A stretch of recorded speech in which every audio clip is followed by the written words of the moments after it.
News, play breakdowns, power rankings, storylines you never hear talked about anywhere else.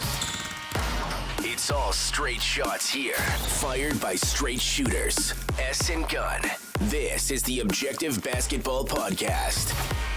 Welcome to the Objective Basketball Podcast. I'm trying to work on my intros this year, Lauren. I'm trying to figure out what the vibe is. You know, a lot of people do the hello. I like it. You know, yeah. You do a lot good. Of people, you do good. They do the hello and welcome, hi and welcome. I think I'm gonna incorporate ladies and gentlemen. I like ladies and gentlemen. I feel like I'm opening up Very a magic classy. show.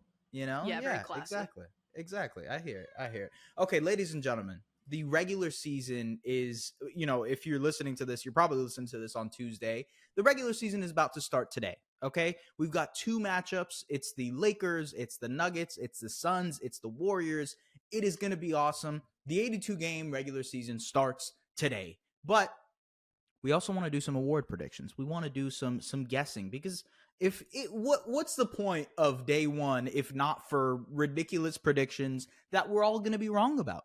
So, we're going to start this off going down, you know, talking about all the awards. We'll do some conference finals, Western Conference finals predictions, championship predictions, all that stuff. This episode is all predictions related. Lauren, the floor is yours. Which award do you want to start with first? Let's I feel like we need to have some build up. So Okay. I think we should maybe start small. Where do we start small? I feel like we should just get it out of the way and start with Okay. Rookie of the Year. Okay, sure. If you think that is getting out of the way, if you think I'd love that to hear means it. Let's hear okay, it. look, everybody is going to say Victor Wembanyama is going to win this award, right? I think everybody can agree. And ultimately, I do think Wemby will win, but I don't think it's going to be as clear cut as people say. I think Chet Holmgren has a really, really good case because he's on a good team. They're going to perform well. He's going to be a big part of why they perform well. I just wrote an article, you know, detailing that today. Or yesterday for the people who are listening. I think Chet is going to have a really, really solid case for Rookie of the Year. I think Scoot Henderson, with all the usage and just availability, the keys are handed to him to be able to do whatever, is going to have a good case for Rookie of the Year. And then you have, you know, Amen and Asar Thompson. You have other guys that might be able to get in the running, but ultimately it feels like it's going to be between those three. Do you agree that it's going to be Wemby? Or do you think it's going to be Chet or Scoot or whoever? I do think it will be Wemby, and I am very much on the Chet hype train. I love Scoot. I really am so high on Scoot, but I think the number two, if it's not Wemby, I do think it will be Chet. I think watching Chet and watching how we see the skills and we see the talent, but how he makes it a point to kind of go get the ball and be aggressive and look for his shots. Make himself a focal point of their offense. That's not even touching on the defensive end of things.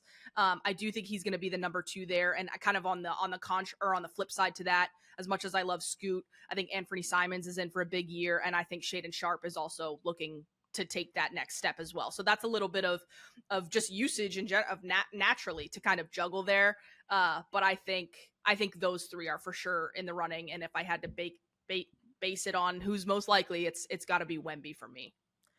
Yeah, and I hate that I'm like very easily giving it to Wemby because, like, yeah, look, what we've seen from the preseason, there's a pretty good chance he doesn't only win Rookie of the Year. He could potentially be an all-star level player.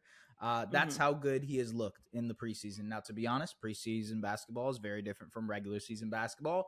Things tend to change when the games actually matter. No shit. You know what I mean? But ultimately, Yep. I do think Wemby's going to have a really good season. He, like you mentioned, he's going to be the focal point of everything, right? They're running literally everything through him. Other guys are going to benefit off of that, but the attention is going to be on Wemby and Wemby only. When it comes to OKC, the usage might not be there for Chet to have the same type of production, maybe impact-wise, especially defensively. You know, again, not to plug, but I did work really hard on that Chet Holmgren article, so like we're gonna plug anyways, ladies and gentlemen. I think there is a chance to say that Holmgren impacts the Thunder maybe more in his rookie season, but Wemby will have the raw production to put him in Rookie of the Year, and that's why he'll win Rookie of the Year. Regardless, I think we're in for a really good race, by the way. Like, I think this is going to be close. I think there will be debates about it. I think, this is being propped up to be one of the best rivalries, young rivalries the NBA has to offer.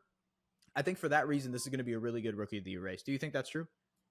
I do. I think it's going to be exciting. I think I think that there are many things that people are going to kind of be looking for in terms of like knocking people, not knocking them down or anything, but it's going to be like, okay, that's the one thing that is your area of weakness and your, potential vulnerability spot. And if you're crossing that box and you're taking care of that, and, injury is not a problem, or, this isn't a problem, then I think that's really, I think that individual will find themselves in a good spot and probably take home the award.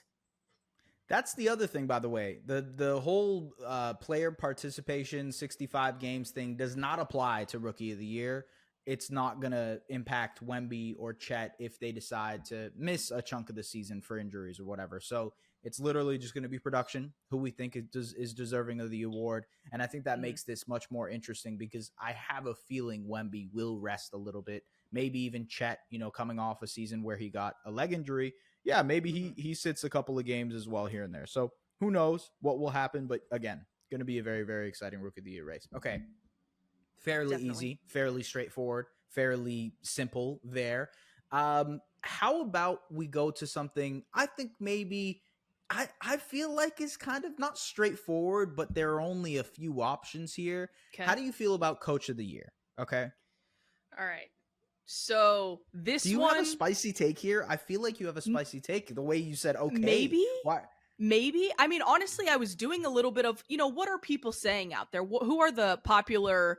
And I can hear a lot of cases for a lot of guys. And I absolutely think that the Coach Dagnall is in a good position to find himself as a candidate. And so I like that. I like that argument. But I absolutely think that it's going to end up being Coach Mazzulla. I think the Celtics are they've got all the cards. Okay. I think they've got everything lining up. And I think they have an opportunity to be so dominant.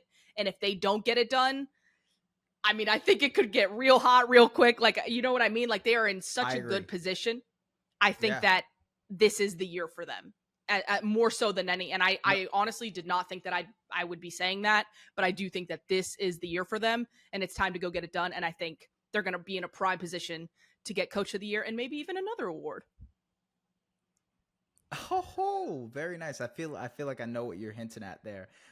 Look, I agree with you. I think this will be a very good regular season for the Celtics. I think they, like you said, they're primed to just dominate in the regular season. There's going to be playoff questions. I think, when you said the hot seat, there are going to be questions of like, what happens to this team if they don't win this year, right? What happens to Jaylen Brown and Jason Tatum? What happens to the coach? What do they do anymore to improve this team more than they have already? So I agree. I agree that there's tons of pressure. My Coach of the Year was who you mentioned earlier in Mark Dagnall. I think, as most people are projecting, I think the Oklahoma City Thunder are primed for a really, really good season. I'm not saying they're going to win 50 games, but I do think they're going to make that jump into the top 6. I think they will be a playoff team. And I think because of that, Mark Dagnall will get Coach of the Year. That is my sort of prediction here. But yes, that's all I got. I think Coach of the Year is pretty straightforward on that front. Some other guys just to kind of think about.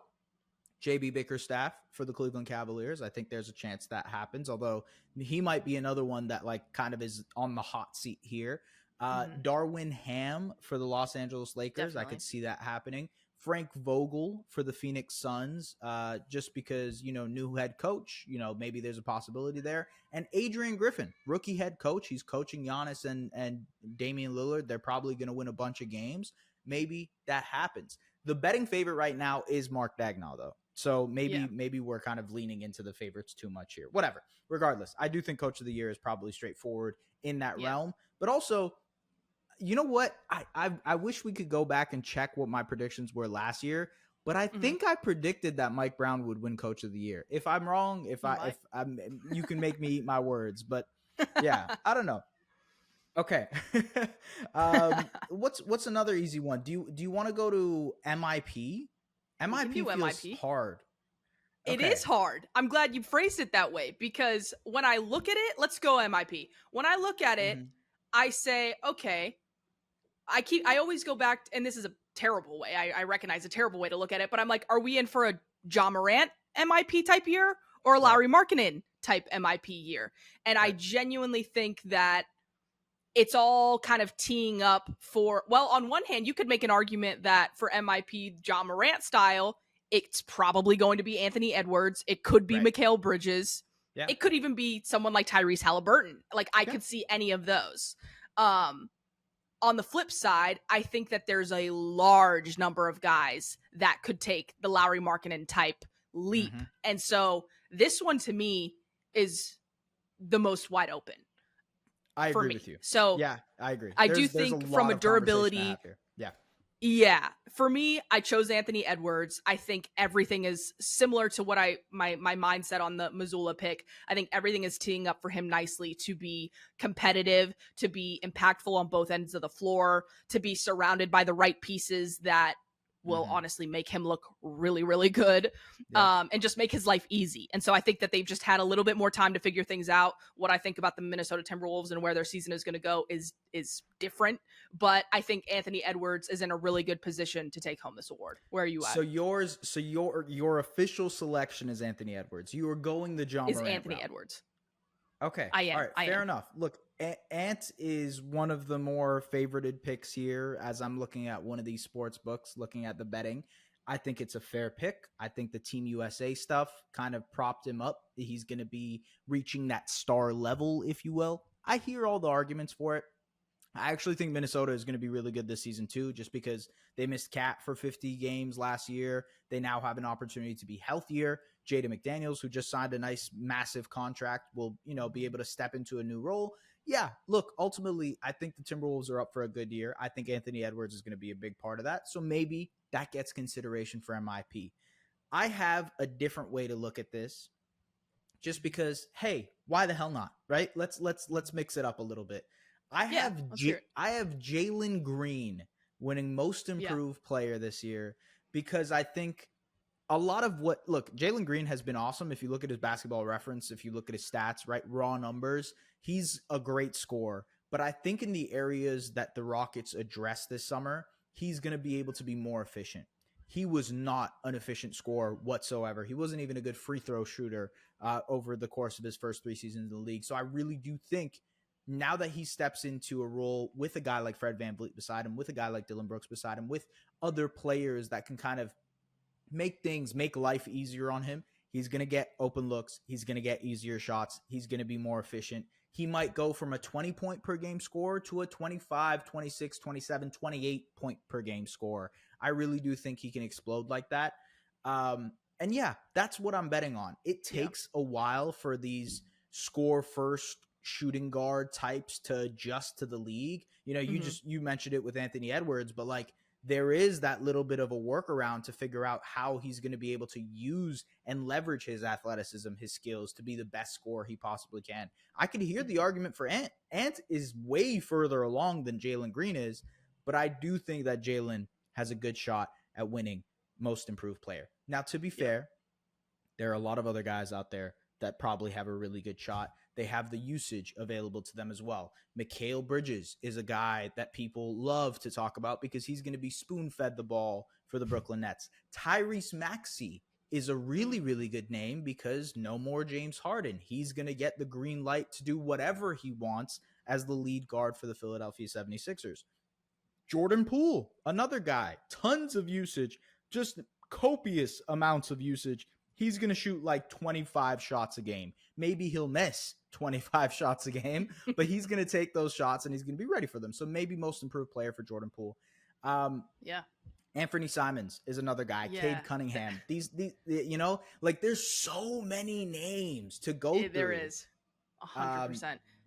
And it's always like this award always feels like a crapshoot to try to predict because I couldn't have predicted Lowry Markkinen. Could you? Could you have predicted that? No. Which is why I'm so glad that we got that last year because I think it sort of not there was an element of predictability that was like, oh, you can see the guys that are ready to take the next leap. And I think Right. Jalen Green is honestly a perfect example, because this is sort of the year where we've seen the flashes, but you can almost feel it coming. Like Anthony Edwards, it's Yeah. expected. Okay, it's time. It's time to really just take the bull by the horns. But with Jalen Green, it's different. You can sort of feel the pop, the jump that's coming. Right. And so I don't, as a poor way of explaining it, but I really do think that no matter how Houston's season goes, I think both him and Jabari Smith Jr. are in for big years. And I think Jalen Green is really going to establish himself as the kind of scorer, that the kind of 3-level scorer that people talked about him becoming as a draft prospect. So that 2021 draft in general, you could go and look at like 10 guys that could win most improved. There's Scotty, there's Evan Mobley, there's Cade Cunningham, who missed all of last season. There's Alperen Şengün, Jalen Green's teammate. Like, there are tons of guys that could potentially go and win it. And it's usually that guy, right? That year that will take the leap. I think it's like the 3rd or 4th year. Those guys usually win the most improved player. Again, most likely, both of our picks are going to be wrong, and it's going to be some random guy out of nowhere. I mean, Desmond Bane, by the way. Oh, yeah. Another good one. Is like a really good pick because the usage will be there. No John Morant. Obviously, no Steven Adams, which is a huge loss, by the way. We haven't really got a chance to touch on that. But, yeah, the Grizzlies kind of are headed for a tough transition year, I feel like. But, hey, maybe Desmond Bane accesses something new here and turns into the most improved player. Who knows? He should have probably won it over Ja the year that they did it. But regardless, that's neither here nor there. Okay, we've got Coach of the Year. We've got Rookie of the Year. We've got Most Improved. You said, in our little production meeting, you said you had a spicy take for Sixth Man of the Year. I'm excited to hear what the spicy take is. I have a very straightforward answer. I feel like it's straightforward, at least. What is your spicy take? I feel like I know who it is. Okay. I feel like I might know who it is, but I also don't want to jinx myself. I am convinced that I may be the only person that has selected this man for Sixth Man of the Year. Okay, I'm ready. But I am all in on Gabe Vincent. I think the Lakers are in for a big year. I think Gabe Vincent is going to be big time off the bench, and I think that he might even be competing for a starting role and take it over from D'Angelo Russell, because I think that he's going to be that effective on the point of attack defense off their bench at the guard position. But I think he's also going to be firing away, and the way that they wanted D'Lo to be last year, but a better version of it. So I think the Lakers and their success, when I look around at the teams that are going to be competing at the top, I think a lot of their kind of starter heavy guys are going to be the ones that are really doing the bulk of really everything on both sides of the floor. But I think when you look at the Lakers and the depth, and you look at that bench, I do think it's going to be Gabe Vincent. Most Improved, by the way, Austin Reeves, another selection there. Just wanted to throw it out. Another great name. Spicy. I like the Gabe Vincent pick. I did not see that coming, but hey, no one saw Emmanuel quickly coming last year. Exactly. I like that. I like that pick a lot. Look, I mean, I'm not sure if he'll be able to crack the starting lineup, but maybe that kind of lends credence to your whole point here, which is he's going to be a 6-man. He's going to be, kind of coming off the bench for at least 41 games for the Lakers. He was awesome in the Miami Heat finals run last year. I mean, maybe he's kind of given the green light to shoot a little bit more, to be that scoring threat. I don't hate the pick. I don't hate the pick at all. I don't hate it. Okay, my pick feels straightforward compared to that. I agree. I think Gary Trent Jr. will win Sixth Man of the Year. I think. Yeah. I like it.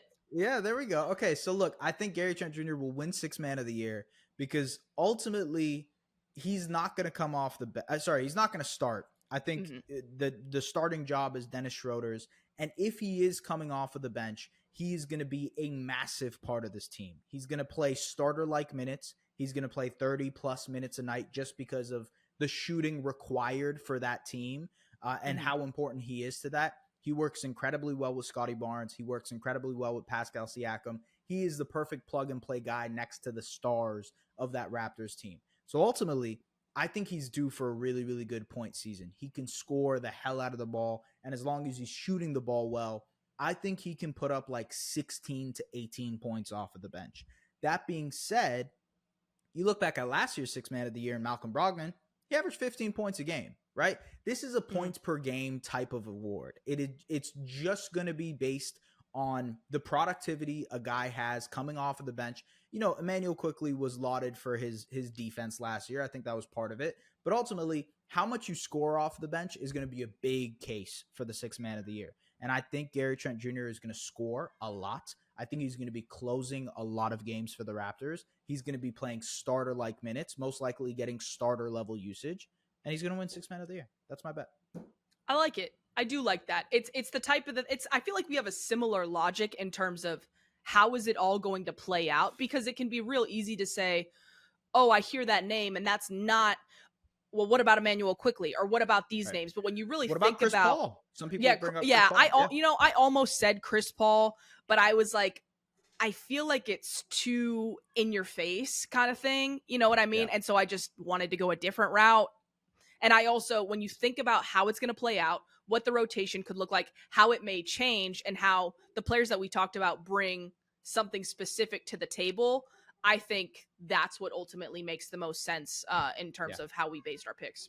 There's a lot of picks to have for the sixth man of the year award. Emmanuel Quickley is the betting favorite, but there's Norm Powell. Some people like Norm Powell. Malik Monk off the Sacramento Kings. Yeah, Malcolm Brogdon again. Malcolm Brogdon again for the Portland Trailblazers. That would be an interesting one. And yes, of course, Chris Paul. That would surprise me. Yeah, it would surprise me if Brogdon won again. But ultimately, yeah. Look, sixth man of the year is weird because those guys who are coming off of the bench usually end up being so good that they turn into starters. And I think toggling that fine line is going to be the interesting part there. I think Gabe Vincent will be a regular bench guy. I think Gary Trent Jr. will be a regular bench guy, and therefore maybe in the sixth man of the year conversation. Mm-hmm. Okay. We've got 4 down. Now it's the big kahunas, right? The 2 big ones everybody is going to talk about: defensive player of the year and MVP. We'll hold MVP for now. Let's start with defensive player of the year. Okay. I have a pretty spicy take here. Okay, I feel like I have a pretty spicy take here. I have Anthony Davis winning the defensive player of the year this year. What? I don't think that's spicy. I don't think that's spicy. It's spicy for some because of the games, right? Look, Anthony. Yeah. Just to consider, right? Consider where we're at. Like, you know, the new rules are being adopted. He has to play 65 games. And as we mentioned on our pod, I think last pod, he hasn't really played in 60 plus games for the Lakers at all, except for their championship season. It would be somewhat of a rarity for him to be that healthy for the Lakers. I understand that. I get it. But I also think that they are very well prepared to get him to 60 plus games. 65 plus games. I think the fact that they have Jackson Hayes, I think the fact that they have Christian Wood, I think the fact that they have other, front court depth behind him in a Rui Hachimura, in a Taurean Prince, et cetera, that can kind of slot in next to him is going to help reduce that load for Anthony Davis. And I also think he's going to be a defensive monster. We saw it in the playoffs when he was healthy last year. We saw it in the regular season. He's going to win defensive player of the year. I think that is my bet. That's where I'm going to go. And that's my decision. I'm probably going to have to eat crow on this because realistically, AD doesn't stay healthy like that. Yeah. I understand it. I really do. For the people who are going to come back and say AD never stays healthy, I get it. I understand. Yeah. But I think we need one healthy AD season, and that'll be good enough for him to win defensive player of the year. That's my pitch. Yeah. And to add to that, I also think that everybody is expecting this is the year for the Lakers. Like they have really just bounced back so strongly. And so it's wait till you hear my later predictions. This is definitely the year for the Lakers. I love it. But yeah, no, I think that the Lakers, I mean, I do think that if Anthony Davis, if he's healthy, you cannot not have him in top 3, maybe even top 2, just given how things are likely going to shake out and how important he's going to be for them and how good they're going to be. So with that being said, now you got me thinking that mine is spicy because I'm a little low on this team based on our last episode. I'm a little low on this team, but my pick is Bam Adebayo. And I think that the reason it's almost like the inverse logic that I don't think that they're necessarily going to be I think that they're going to take a small step back. And because of that, I think Bam is going to be that much more important. And I think he's going to do that much more. And so kind of going back to what we were talking about, how sometimes they will sit guys because sometimes, they're really just focused on the playoffs. I think that Bam is going to be healthy. I think he's going to continue to obviously take steps forward because he's just at that point in his career. But I think given some of the guys that they lost, there's just that much more defensive pressure on him. So I'm picking him. I love it. I love it. I love the pick. Yeah, I love the pick. I think it's a great pick. I also think Bam kind of gets the short end of the stick when it comes to his defense because he's not a guy who's out there blocking shots consistently. He's not a guy who's out there getting a bunch of steals necessarily, but he is so impactful because of the type of defense the Miami Heat run. They run a ton of zone. He has to be the backline guy at the zone, making sure everybody's in their spots. He is not necessarily going to go ahead and block every single shot a night. He's a sort of undersized big there, 6'9", 6'10-ish. But I love the pick. I think there is a really good chance that Bam wins defensive play. I think, availability-wise, he's definitely going to be there. The Miami Heat, I think they'll have a good defense enough for him to be in the consideration for it. I like the pick. I think Bam could win. And Bam gets robbed of all defense a lot, by the way. He does. Because of the fact that he doesn't get the blocks, because of the fact that he doesn't get the stocks. You know what I mean? Yeah. And I think kind of that conversation will flow into this year, similarly to how I think it will flow into this year with Nick Claxton. I think people are going to obviously be watching the Nets more. People heard what he had to say. The media heard what he had to say about getting kind of cast to the side. So I think that all three of the main names that we've talked about here in Anthony Davis, Bam Adebayo, and Nick Claxton, and we haven't even talked about some of the people from last year, but I do think that those three are going to kind of be at the crux of it. I mean, I shouldn't glaze over Jaren Jackson Jr. like that, especially with Steven Adams being out. I shouldn't do that at all. But I think we're going to see a lot of repeat names that we've seen before kind of in that discussion. So look, both of the guys that you mentioned are here in the top 5 for the sports books. Jaren Jackson Jr. is number 1. Evan Mobley is number 2. I think Mobley has a pretty good chance of winning this too. Then there's AD, there's Giannis Antetokounmpo, obviously, Bam Adebayo, and then Victor Wembanyama has some people thinking he could win Defensive Player of the Year.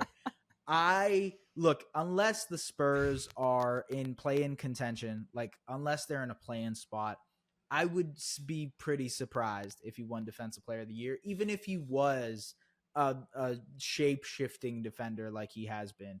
I think he will eventually win a Defensive Player of the Year. He could probably win multiple Defensive Player of the Years, but I don't think a rookie will win Defensive Player of the Year. I would be very surprised if that happens.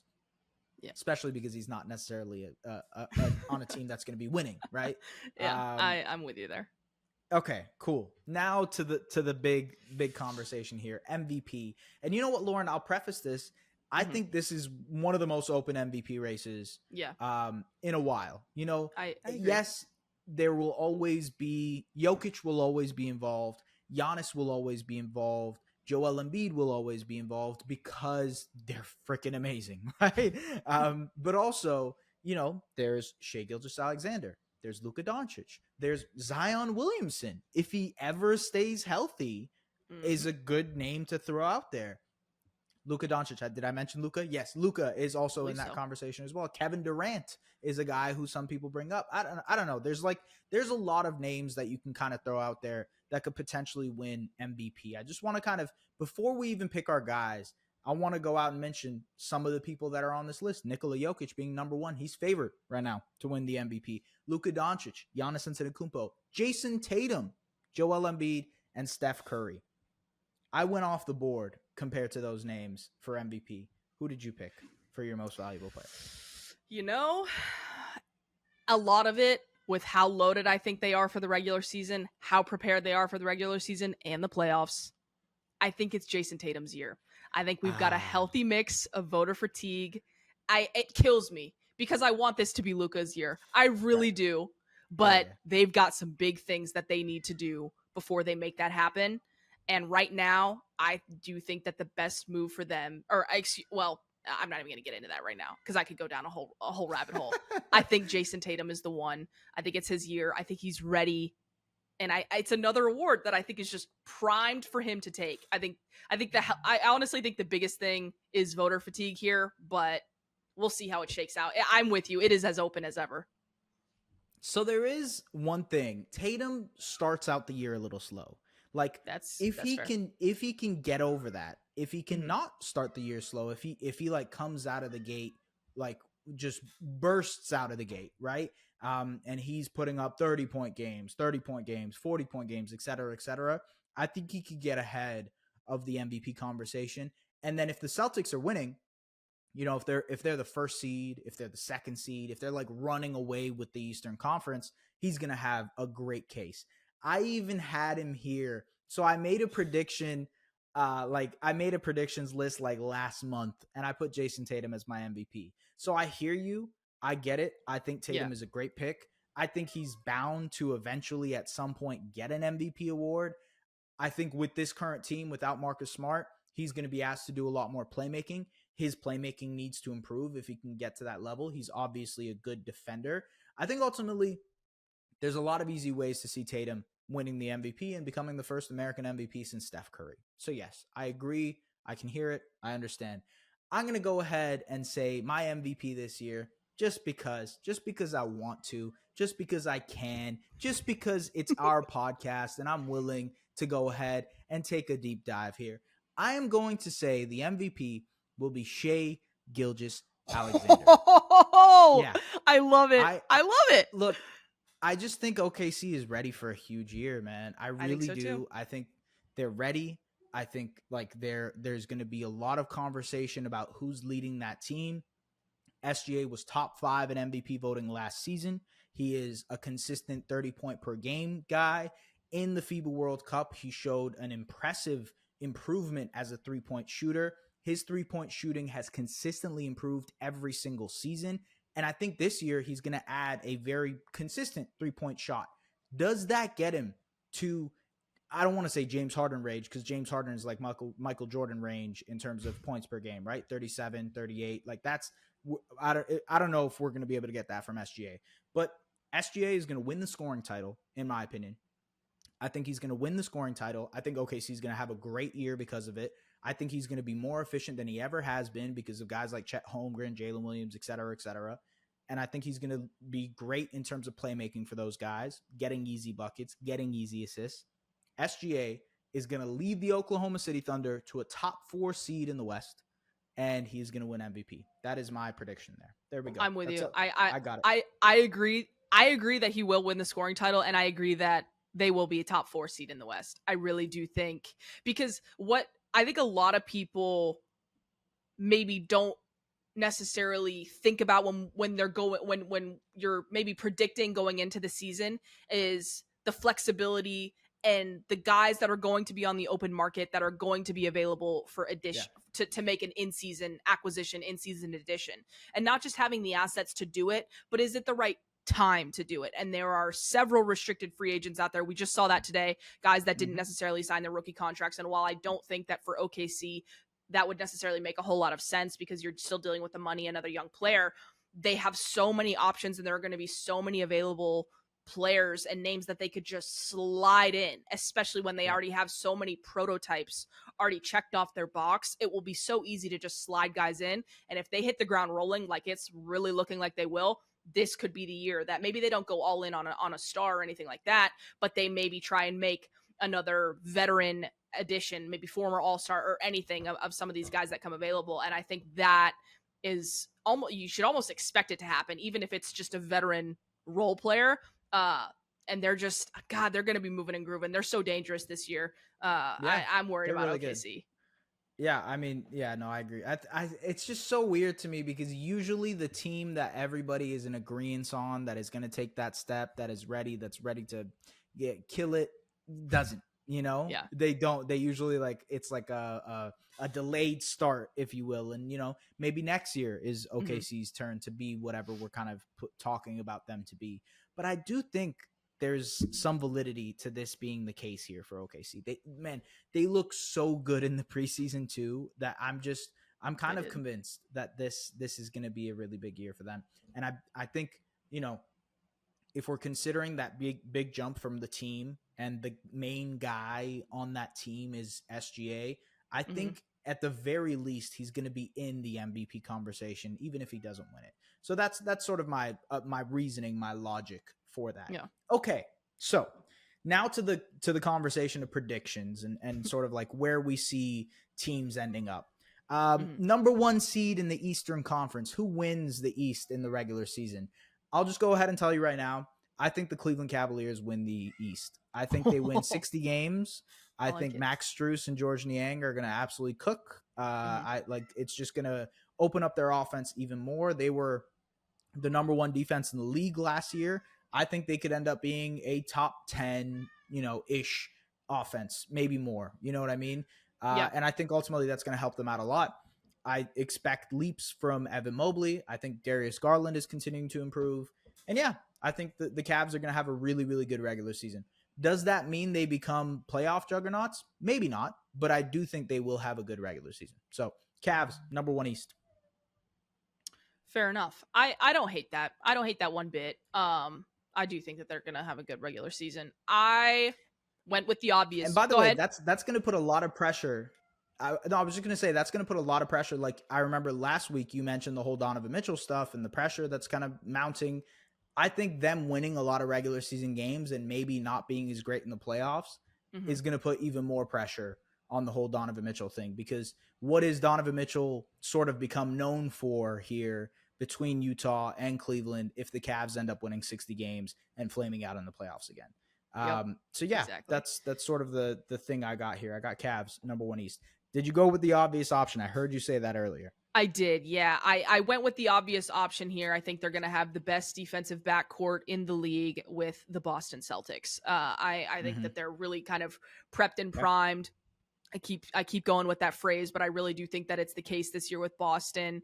And I really did not think that I would find myself saying that when the offseason kind of got going and we kind of started to see what some of the moves were. I did not think I'd find myself saying that going into this year.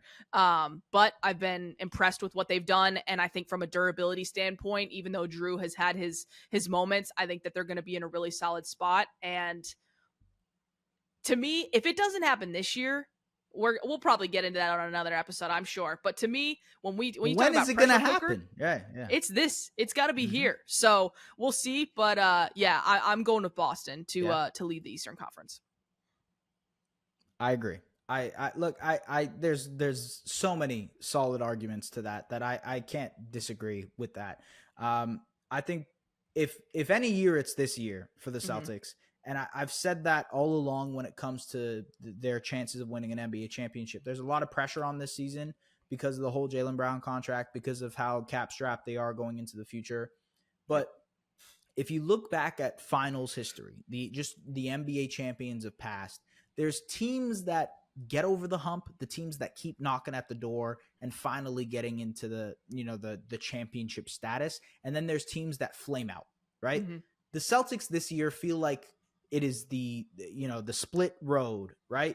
They're going to have to either decide they are getting over the hump this season and winning the championship, or they flame out. We all look back at this like, how did this ever happen? Jason Tatum and Jaylen Brown made it to multiple conference finals, 2 finals, and they you know what I mean? Like, there's a potential for that. We'll see what happens. There's a lot of pressure. I think they have the nucleus to deal with it, though. So I like your pick. Who is your number 1 seed in the Western Conference? This is hard. It is hard. Yeah. I'm just going to say what I wrote down. I'm just going to say it. Okay. I've got the Denver Nuggets. I think so that they're. Yes. There were points during the offseason where I was like, steps back. Other people are taking steps forward, and they're not really doing anything. Sure. They lost Bruce Brown, but now I'm like, you know what? You really look at the roster. Yeah, losing Bruce Brown sucks, but Zeke Naji, Peyton Watson, Christian Brown, they're ready. They didn't take, in my opinion, that much of a hit. And so I think they're ready. And and last year, when you look at last year, obviously there are so many teams in the West that are so different than they were last year. But Denver, I just think the continuity, it's going to come down to the health with them. It's going to come down to health like it always does. Yeah. So barring the health, I think they're going to take it home. The 1 seed. Yeah, I mean, look, barring injuries for all of these awards and Yeah, predictions, because sure. we can't predict any of that. But I agree with you. I think Denver does win this Western Conference again. They're the 1 seed. I just think the continuity thing is going to be a big factor for them to start out the gate running, right? They're going to be a humming team. They don't have to go through the quirks of figuring things out in the regular season as much as these other teams do. Phoenix has to do that. The Lakers, to a certain extent, have to do that. I think the Warriors and Clippers and anybody else, really, they have to go through the motions a little bit in the regular season. Some of these upstart teams, Memphis and New Orleans and OKC, they're going to be going through their growing pains of being young and naive to the regular season a little bit. Denver's just the most well built. They're clearly the team that is like the well-oiled machine, and I think they will win the Western Conference again. Does that mean they win your NBA championship? ... I'm not so sure. Western Conference Finals. Let's go ahead and talk about that since we're talking about the West. This is where my spicy take comes in. Okay. I love it. It's tough because last year, literally, the Nuggets swept this team, okay, in the Western Conference Finals. But I do have the Lakers beating the Nuggets in the Western Conference Finals this year. It's a spicy take. I get it. I understand. Look, they had no answers for Nikola Jokic. Do they still have answers now? I'm not so sure. But I do think they're more insulated from dealing with things. I think they have more kind of options that they could go with lineup-wise to make things a little bit more difficult. And on top of that, the Lakers were not a very good offensive team last year, including the playoffs. I think they will be a much better offensive team this year. They have the shooting. They have the spacing requisite between D'Lo. You mentioned Gabe Vincent, Taurean Prince. I think Rui Hachimura is an improved shooter. Christian Wood is a good shooter. Like, they have the shooting required to compete offensively with those teams. And if you get a healthy LeBron James, right, which they didn't last year, if you get a healthy LeBron James, if you get a healthy Anthony Davis, you have a shot. That's my essential thing here. I have the Lakers going to the NBA Finals. That is what I have. Who do you have in your Western Conference Finals? I have the same matchup. I do think it will be Denver and the Lakers. And I will say, last year, the Lakers they started to figure out that defensive adjustment. They started to figure out towards the end what might have worked. And I think that they are more equipped this year to handle them. That being said, I just can't count out Denver. So I'm picking the Nuggets. I think they're gonna. That's fair. I think they're gonna take them down. I do think that if it's those two, it's going to 7. I think it's going to be a chess match, and I think it's going to be an incredible one to watch. But I'm going with Denver. I like it. Okay, I like it. That's totally fine. Look, I think the Nuggets, if you were to simulate that series a bunch of times, I think there's a pretty good chance the Nuggets come out the victors most of the time. The well-oiled machine. They have younger bodies. They have guys that can go deeper into the playoff run. The only thing that kind of brings into question the Nuggets repeating is that repeating in the NBA is really freaking hard. And going to back-to-back finals is also really freaking hard. There were already, quotes from the Nuggets training camp that they're tired. Like, they're already kind of tired from the summer, having a shorter summer, having, obviously Nikola Jokic being overseas, Jamal Murray, all that stuff. Like, I think there is some credence to, hey, maybe this team is a little too tired to win. I'm again, Nuggets fans, please do not kill me. I'm just saying it's hard to repeat in the NBA. It's very, very hard to repeat. We've only seen the Warriors and Lakers do it in this century. So I just think it's tough. That's the only reason I don't have the Nuggets making it to the finals or even winning the NBA championship. Your Eastern Conference Finals. Talk to me. Again, I hate to say it. It's obvious, right? It is. It's got to be, right? I truly, barring some crazy trade, I don't see how it's not Milwaukee and Boston. There's just, right? Yeah, I mean, look, I agree. I wholeheartedly agree. When you look at the Cavs have a chance to be fun in a series, but I don't really think they have the guns, and I don't think they're ready. Their younger guys are ready to play a Boston, to play a Milwaukee in a playoff series. Those teams are just so much more well experienced than Cleveland is in the playoffs. They're not going to have a real chance. New York, I don't think New York has a really good chance either. I think that probably ends in 5 games for either side. Yeah. The only team that kind of piques my interest is Miami, because Yeah. those guys just don't die. You know, they No, just don't. they really don't. And Jimmy Butler, we've seen it already, is good enough to compete with Giannis, to compete with Jason Tatum in a playoff series, and potentially be the best player in a playoff series with those guys involved. That being said, I think the firepower that Milwaukee has now with Dame and Giannis is probably a little too much. And I think the defensive group that the Boston Celtics have is probably a little bit too much on that end too.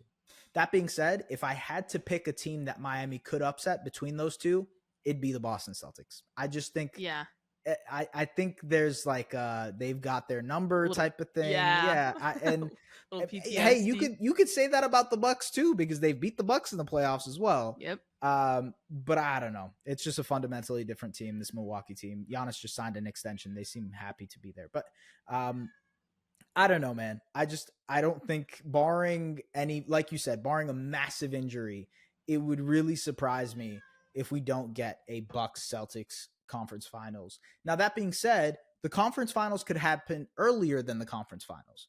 It could be Boston being 2, Milwaukee being 3, or vice versa. And we get that conference finals in the semifinals instead.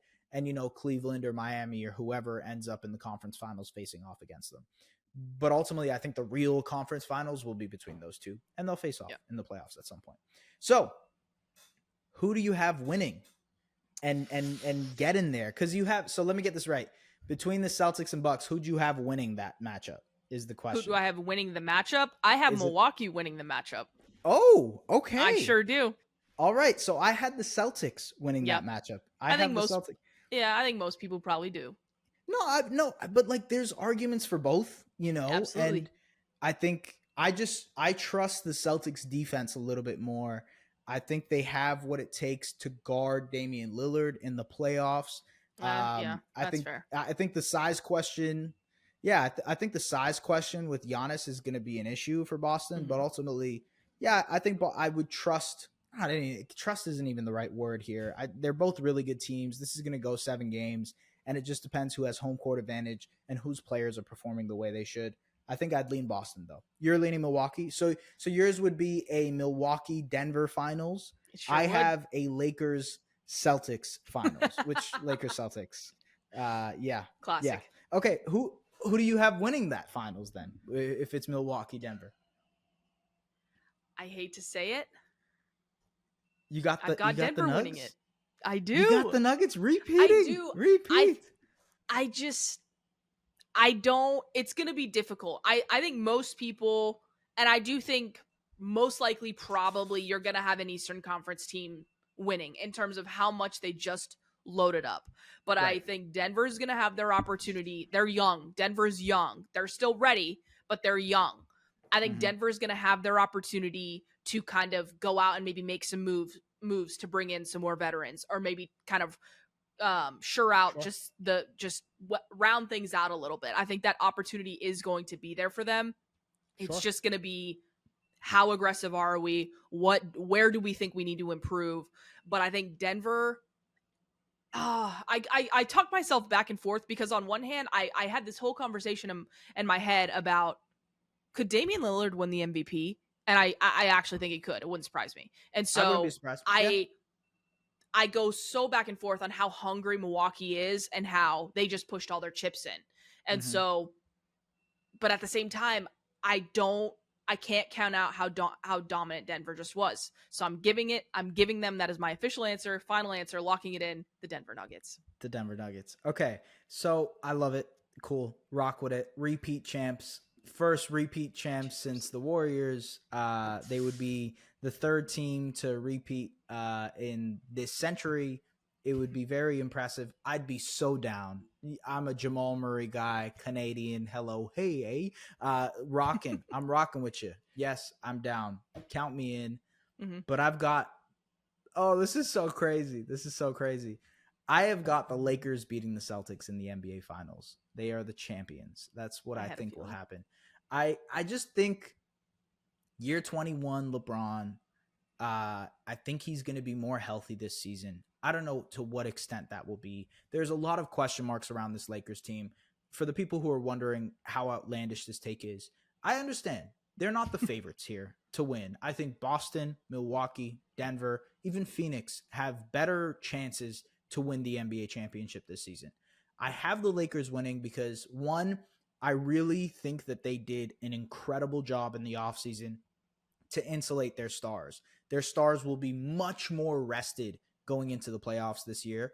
I think when you have a more rested LeBron James, a more rested Anthony Davis, when we were talking to Raj, I was talking to Raj for the start of this kind of season, if you will, and the fact that they had to claw back and get that playing spot, they were going at playoff intensity for 40 games before the playoffs started. So just to kind of contextualize Anthony Davis and LeBron James and how healthy they were and weren't last year, they can kind of take it a little bit more easily in the regular season this year.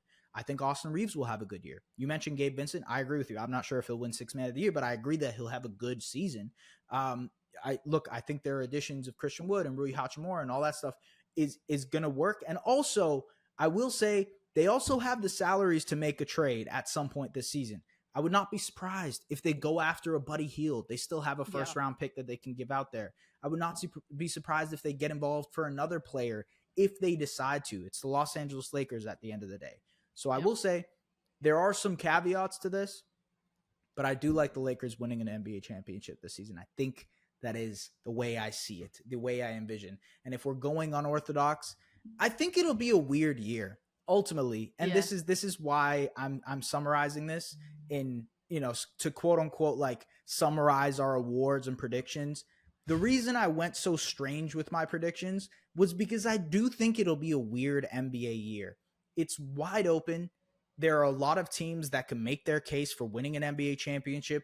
There are a lot of players that can make their case for these individual awards. I think the player participation thing is going to play a big factor when you look at this type of stuff.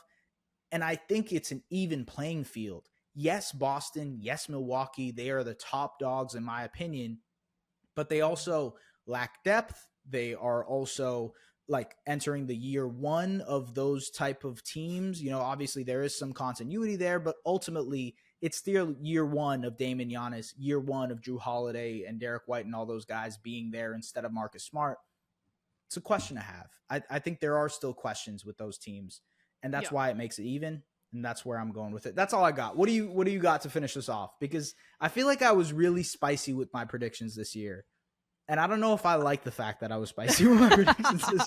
I know what you mean. I always feel like the predictions can get real spicy real quick. And I think it speaks to year after year, the level of talent that we see get brought into the league. I mean, so many people have talked about the Western Conference and how this year there are really only two teams towards the bottom that you think, might not really be going so hard. And so there's just so much room. There's so much room for people to take steps up, people to take steps back. So it's really, really hard to predict. It's really wide open. It is spicy. I think that's the name of the game this year and what will probably be the best way to describe this season. But I do think we're in for a lot of surprises. I think we're in for a lot of surprising jumps, but also a lot of surprising falls. And that may that could potentially kind of mark the beginning of the dominoes falling, if you will, for some of these franchises that I don't want to shit on them, but I do think that it just might be sooner than some want to admit. So it's going to be fun. But I think the thing that I want to end it on is, can we just hear it for Josh Green and his extension? Hell yeah. Can we just hear it? Hell yeah. I am so hyped. I love it. I love it. Hey, listen, you said you said you were worried. You were a little skeptical there. I was worried. If it because honestly, when I saw the dollar amount, I was like, all right. I thought it'd be higher. And I thought that's what the problem was. And so it may have been, but I was very pleased with the year, with the duration, and with the amount. So very happy camper. No, good on him. Good on him. I like the fact that he I remember some of the conversations about him in his rookie year. It's like, ugh, that Josh Green pick does not look good. And then he turns into a 3-and-D player. He turns into a really important part of this Mavericks team this season. And yeah, I mean, he'll have to grow a little bit more as a shooter. He was a 40% shooter last year from 3, but he needs to take more shots, to be honest with you, just to get to that, get the reps up a little bit. Yeah, I love Josh Green. We're both on the same page with that. I think he's a phenomenal player. He's going to be really good this year. Yep. And hell yeah on the contract extension. There were a lot of other guys today that got contract extensions. Jaden McDaniels, Onyeka Okongwu, Devin Vassell before. Like you can go out and look at them.